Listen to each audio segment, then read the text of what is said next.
Even the cereal bowl, with its bright, candy-colored marshmallows, tells a similar story. Lucky Charms, magical colors with warning labels.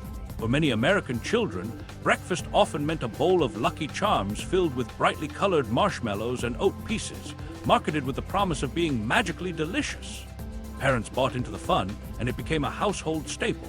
But what looked like simple morning nostalgia came with synthetic dyes, often yellow 5, yellow 6, and red 40, that carry more regulatory weight overseas than they do in the US. These synthetic colors have been studied for decades, and while the research hasn't delivered absolute proof of harm, it has raised enough questions to spark ongoing debate. Some studies point to possible links between artificial dyes and hyperactivity or attention issues in children. Others have raised questions about long-term DNA effects. The results aren't identical across studies, but the collective pattern has been enough for regulators abroad to err on the side of caution. In the European Union, cereals containing these dyes must display a specific warning label alerting parents that the ingredients may have an adverse effect on activity and attention in children. That warning shows up directly on packaging, meaning shoppers overseas are confronted with the risk before pouring a bowl. Norway and Austria have gone further, restricting or barring products with these dyes altogether. Compare this to the United States, where Lucky Charms boxes remain filled with rainbows, leprechaun mascots, and whole grain stamps, but say nothing about the possible behavioral concerns tied to the bright marshmallow color. This creates a striking contrast. The same cereal carries warnings abroad, but sails through US supermarket aisles as a harmless treat. Bet you can't guess which major cereal brands already dropped these dyes in some American versions. We'll name a few later on. And colorful marshmallows aren't the only everyday food with labels that look very different depending on where you buy them. Even savory party favorites carry the same divide. Tostitos salsa con queso dip. Tostitos salsa con queso dip is one of those staples you'll find on American party tables year-round. Sold in jars that can sit on the pantry shelf for months, it delivers the look and texture of melted cheese without grating or shredding a single block. Heat it in the microwave, and the result is that familiar glowing orange dip that seems perfectly designed for chips. But the vivid color owes less to dairy and more to synthetic additives that keep it looking cheesy even after long storage. The fluorescent orange shade is created with artificial colorants such as yellow 5 and yellow 6. These dyes don't come from natural cheese pigments. They're added to give a uniform, intense tone and create the perception of freshness. While regulators in the US allow their use across countless products, other regions take a stricter view. Research has raised concerns about possible links to hyperactivity in children and potential DNA damage in lab study. As a result, some countries decided the risks weren't worth leaving to chance. Norway and Austria restrict or ban food products that contain these dyes, while the broader European Union requires warning labels on packages that use them. That rule means that jars of shelf-stable queso sold in Europe either carry cautionary language or are reformulated with natural colorings such as paprika or annatto instead. For consumers, the difference is clear. Queso abroad looks more like real cheese, while in America it keeps the same neon brightness you never see in a homemade version. Later, we'll share a quick tip on how to spot queso that uses natural coloring instead. This example highlights how something as simple as color can reveal a global divide in food standards. And color is only part of the story. Some of the most popular American snacks rely on hidden fats that other nations have already moved to eliminate. Ritz crackers and hidden trans fats. Ritz crackers are sold as the dependable snack with a buttery crunch, equally at home on a party tray or straight from the box. But the familiar red packaging has also carried an ingredient that regulators abroad have treated with caution: partially hydrogenated cottonseed oil. This oil was once common in American processed foods and served as a source of trans fats, one of the most criticized ingredients in modern nutrition. For food companies, trans fats were once a breakthrough. They gave Ritz crackers the same texture and taste every time, while also prolonging shelf life. Unfortunately, those same properties that made them ideal for manufacturing also made them damaging in the body. Studies consistently linked industrial trans fats to higher LDL cholesterol, arterial buildup, and increased rates of heart disease. Over time, the medical consensus grew unusually clear compared to other nutrients. Avoiding artificial trans fats altogether was the safest recommendation. That clarity reshaped regulations worldwide. The World Health Organization called for a global elimination of industrial trans fats, and many countries responded with outright bans. As a result, Ritz crackers sold in European markets no longer use partially hydrogenated oils, relying instead on other fats considered safer. Shoppers there still find Ritz on store shelves, but the recipes have been reformulated to fit regional laws. In the US, however, the story has been slower to change. Ritz and similar snacks historically contained partially hydrogenated oils well into the FDA's phase-out period, which began in 2015. While many products have since been reformulated, Americans still need to check ingredient lists since labeling varies depending on when and where the box was produced. This split underscores how the same familiar brand can carry different formulations across borders. And just as crackers illustrate how ingredients can diverge from one country to another, some US soft drinks follow a similar path, especially those that gained their distinct look with an additive that regulators overseas banned years ago: Fresca and Brominated vegetable oil. Fresca built its reputation as the grown-up soda. Unlike bright neon soft drinks or sugar-heavy orange sodas, it was marketed as crisp, no-calorie, and citrusy, a lighter option for people who wanted flavor without the guilt. For decades, it showed up at backyard gatherings and potlucks as the subtler alternative to classic sodas. But for much of its history, that refreshing image was tied to an ingredient that raised red flags abroad: brominated vegetable oil, better known as BVO. BVO was originally added to citrus sodas like Fresca to stabilize flavor oils. Without it, lemon and grapefruit extracts tended to separate and collect at the top. The additive kept drinks uniform, but it brought concerns with it as well. BVO contains bromine, and animal studies suggested possible impacts on memory, thyroid function, and skin health. While the science was not definitive, regulators and health groups questioned whether a flame retardant element belonged anywhere in a beverage. Other countries acted years earlier. Japan banned the use of BVO in the 1970s, and the European Union followed with its own restrictions, forcing soda makers to reformulate for those markets. For a long time, the United States continued to allow BVO, and Fresca retained its original recipe domestically, even while international versions quietly dropped the additive. The tide finally shifted in recent years. PepsiCo had already phased BVO out of many products under consumer pressure, and by July 2024, the FDA formally revoked authorization for it in all foods. This decision aligned American policy with international bans, though it came decades later. You'll find that international versions of citrus sodas were reformulated years in advance. More on that in the wrap-up. Even with additives like BVO being phased out, U.S. grocery shelves still carry plenty of everyday products built on other controversial ingredients, especially the kind of convenience foods families rely on every weekend morning: Pillsbury biscuits and trans fat. Few packaged foods are as instantly recognizable as the blue can of Pillsbury biscuits. The appeal is built into the ritual itself. Pop the cardboard tube, pull out the dough, and within minutes you've got a tray of warm golden biscuits ready for the table. For many families, they've been part of Sunday breakfasts and holiday spreads for generations. What isn't as obvious is how that convenience was achieved. Historically, these biscuits relied on partially hydrogenated oil. Partially hydrogenated oils worked as a stabilizing fat in canned dough. They ensured the texture stayed soft, the dough rose evenly, and the product held up on store shelves for months. The problem is that these oils are the primary source of artificial trans fats, an ingredient widely recognized as harmful. Decades of research showed trans fats raise bad LDL cholesterol, lower good HDL cholesterol, and contribute to higher risks of heart disease. Unlike other controversial additives, trans fats have been one area where global health experts reached rare consensus. Regulators responded decisively. In 2015, the FDA moved to eliminate partially hydrogenated oils from the U.S. food supply, and that phase-out was finalized in 2018. The World Health Organization pressed countries worldwide to do the same, urging a total removal of industrial trans fats from food by 2023.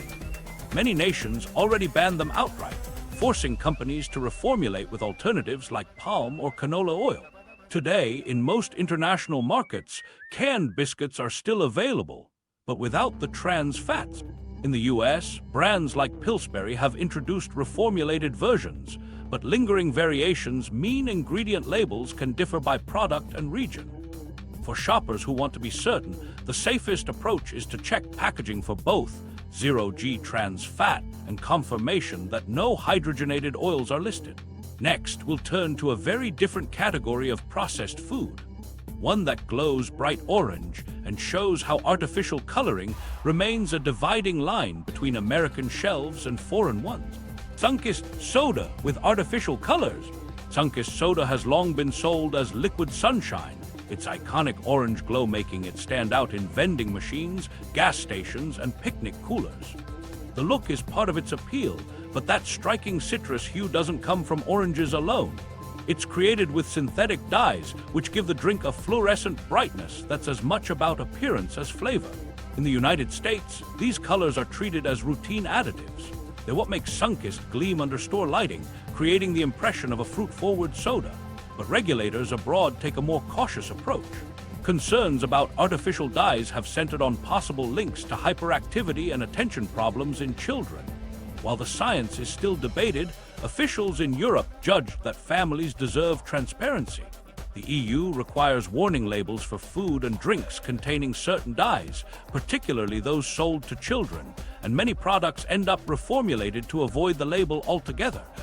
In some EU markets, citrus sodas instead use natural colorants like paprika or carrot extract. Here in the US, the artificial glow remains common. That means the same brand can look different depending on the shelf you're shopping from.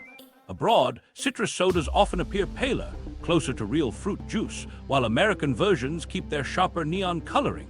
It's a subtle shift that signals a bigger divide over whether appearance or potential risk carries more weight. Later, we'll also compare how sweeteners differ, where some markets use sugar while US sodas rely heavily on corn syrup. This contrast between ingredient lists isn't limited to drinks. Packaged baking mixes, another grocery staple tied to family gatherings, often show the same split, with US versions still relying on additives other countries have pushed out. Betty Crocker fudge brownie mix and trans fats. In American kitchens, few desserts are as recognizable as a box of Betty Crocker fudge brownie mix. Add a couple of pantry staples, bake for under an hour, and the result is a pan of warm brownies that feels like a guaranteed win for family desserts. But what often goes unnoticed on the back label is an ingredient that shaped how these mixes stayed on shelves for so long: partially hydrogenated oil. These oils were once a quiet workhorse of processed baking. They stabilized fats, kept texture consistent, and extended the shelf life of products that might otherwise spoil quickly. The drawback was chemical inevitability. Partially hydrogenated oils create trans fats. Over decades, evidence mounted linking industrial trans fats to elevated cholesterol, heart disease, and significant increases in cardiovascular risk. Unlike other nutrients, health organizations around the world reached a clear position. There is no safe level of artificial trans fat. That consensus drove change. Europe, Canada, and dozens of other jurisdictions moved to restrict or ban industrial trans fats outright. Manufacturers reformulated, replacing hydrogenated oils with alternatives to achieve the same fudgy texture. A box of brownie mix abroad may look identical on the outside, but the ingredients inside no longer rely on fats that global regulators moved against.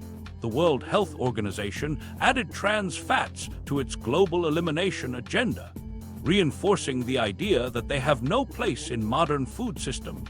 In the US, versions of Betty Crocker mixes historically included partially hydrogenated oils well into the FDA's phase-out rule in 2015, finalized by 2018.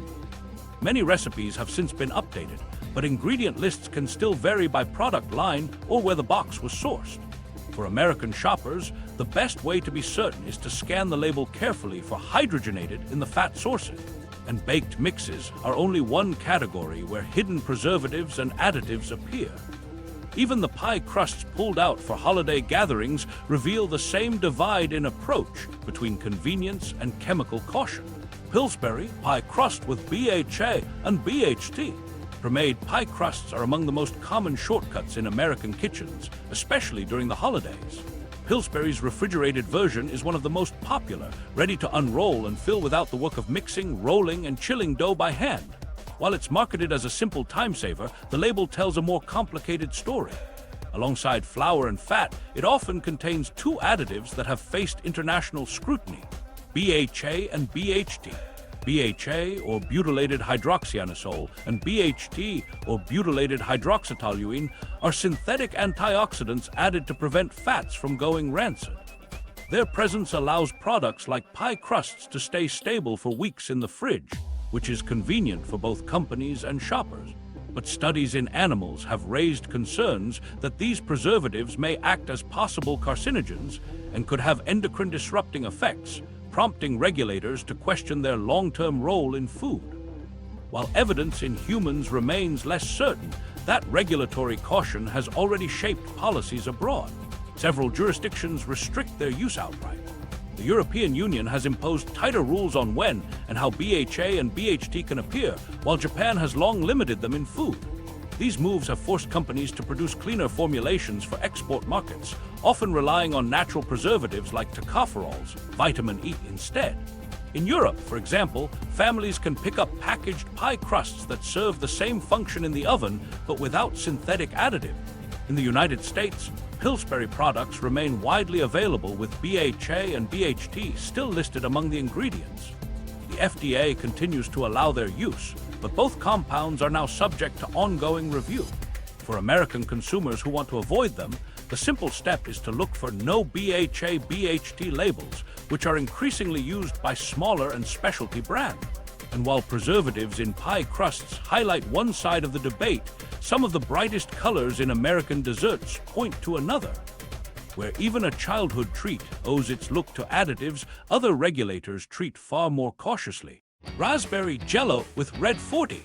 Raspberry Jell-O has been a fixture at school lunches, birthday parties, and backyard cookouts for decades. The wobbly red cubes look harmless, even playful, but what gives them their vibrant color isn't raspberries at all, it's Red 40.